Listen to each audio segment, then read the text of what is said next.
Hi, this is Dan Druckman, Associate Principal Percussionist of the New York Philharmonic.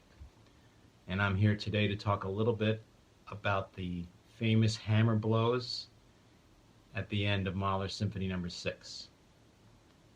So for Mahler, these hammer blows represented fate, the inexorability of fate.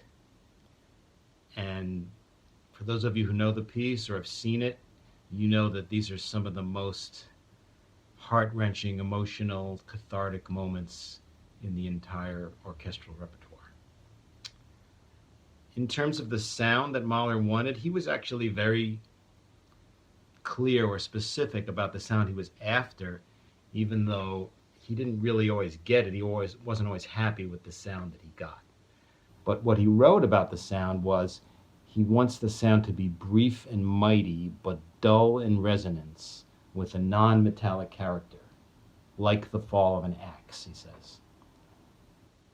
So, not bright, not metallic, not resonant. And very different from other percussion instruments, bass, drum, tam, cymbals, in that sense. A different sound, a more visceral, to me, means a more visceral sound, and a sound that is felt as much as it is heard or seen, of course.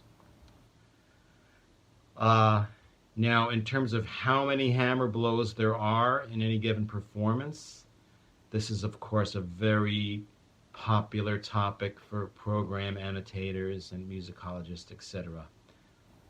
But my understanding was that in the original manuscript, Mahler wrote as many as 5 hammer blows, and that in the published score, the original published score, there are 3. One at the beginning of the movement, towards the middle, and the recap, and then at the very end. And then later on, he took the 3rd one out.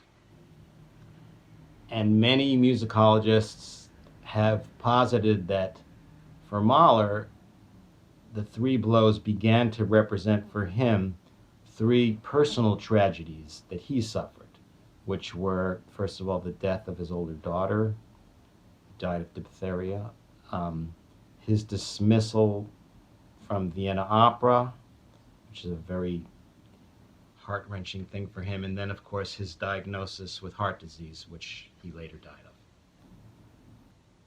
So those people feel that Mahler, towards the end of his life, started to leave the last hammer blow out because it reminded him of his own mortality.